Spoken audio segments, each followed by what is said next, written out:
El bien del pobre no consiste en atender las necesidades corporales. Dios quiere las almas.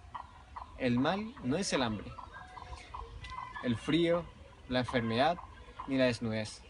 No es el abandono ni el desprecio de los hombres. El mal es el vicio, el pecado.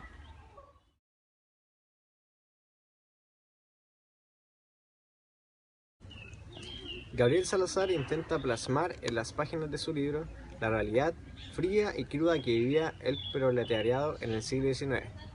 Nos sumerge en una serie de acontecimientos chocantes que en cierta forma dejan al lector desconcertado, ya que las condiciones de vida en esos años eran sumamente precarias para quienes no pertenecían a la clase social más alta. Todo esto lo expresa desde el punto de vista de los niños guachos, quienes se ven más dañados por el sistema de vida, al no tener un padre de familia que se ocupara de llevar el alimento a sus bocas y enseñarles sus roles en la sociedad. Por consecuente, la madre es la responsable de la familia, y muchas veces se componía por una madre y más de 5 niños que criar, teniendo así la responsabilidad completa sobre sus hombros.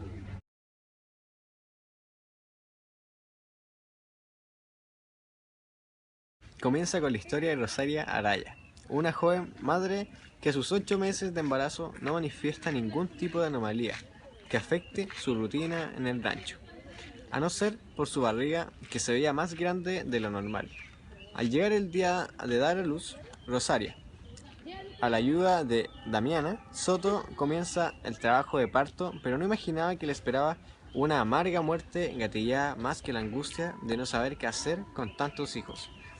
Y la culpa que desde ese día en adelante la sociedad pondría sobre ella. Murió tras el nacimiento de 4 criaturas, un varón y 3 hembras. Quedaban entonces 4 niños sin padre ni madre, nacidos en las más profundas profesas de la compañía, por el resto de sus vidas. Este suceso constituye el pórtico introductorio al libro, identificando en Rosaria la angustia y la culpa de muchas mujeres pobres, que parieron a sus hijos en pobreza. En esta época, historia se plantea la primera parte del problema, la pobreza, el padre y o madre ausente que han dejado solo pequeños guachos, por la sociedad insignificantes. Esto nos lleva a la segunda idea del libro, que plantea la perspectiva de los niños al vivir con su padre ausente, que con el paso del tiempo para ellos se convertía en un desecho de la sociedad. Pero, ¿qué culpa tenía el padre? En este capítulo, Gabriel trata de explicar que para un peón era difícil mantenerse el mismo y lo plantea más como una excusa para dejar a sus hijos abandonados.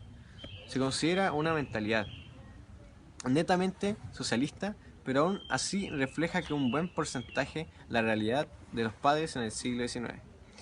La madre, generalmente marginada por la sociedad, se veía obligada a prostituirse para aumentar sus ingresos mensuales, y si la descubrían en esto, la enviaban a la frontera como sirvienta y sus hijos eran repartidos en diferentes casas de honor, ya cuando la única opción era ser costureras para vivir en un pequeño cuarto y acceder a educación básica.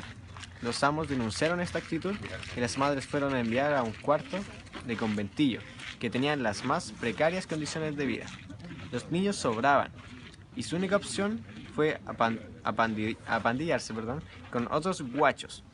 La pandilla provocaba un disgusto para la gente que circulaba por un lugar, y para frenar el bullicio y la incomodidad de ver tanto niño desparramado en las calles, las autoridades decidieron poner reglas al respecto.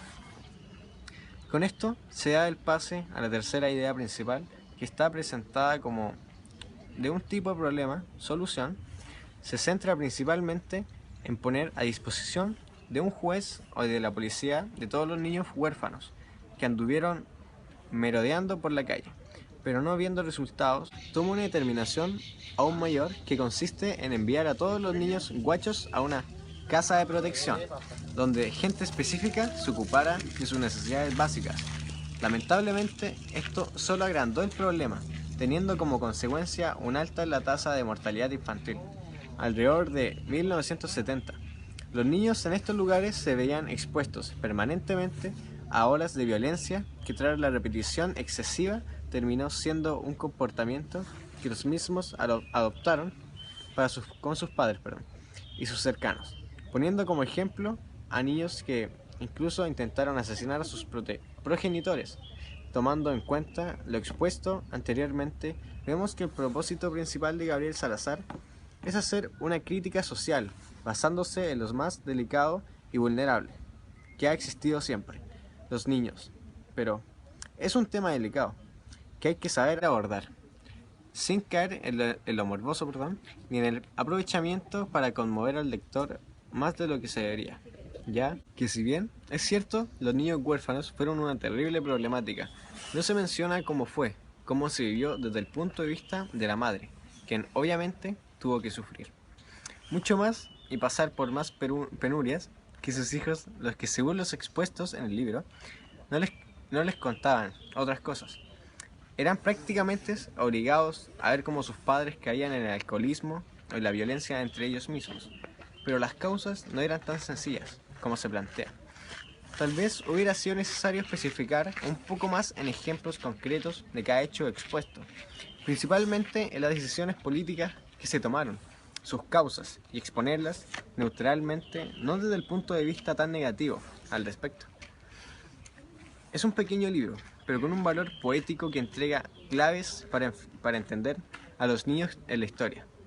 Al referirse a los niños guachos, o sea, niños nacidos fuera del matrimonio, según la acepción popular de este término. El relato va más allá de esta forma de comprender y aparecer la masiva presencia de menores que, más allá de no tener padres, de ser fruto de relaciones inestables, violentas, son guachos por ser pobres, guachos por ser nacidos al margen del orden social convencional, en las turbulentas aguas de las personas que se debaten en la miseria y donde no caben derechos, dignidad y entereza. Peor aún, cuando es mujer.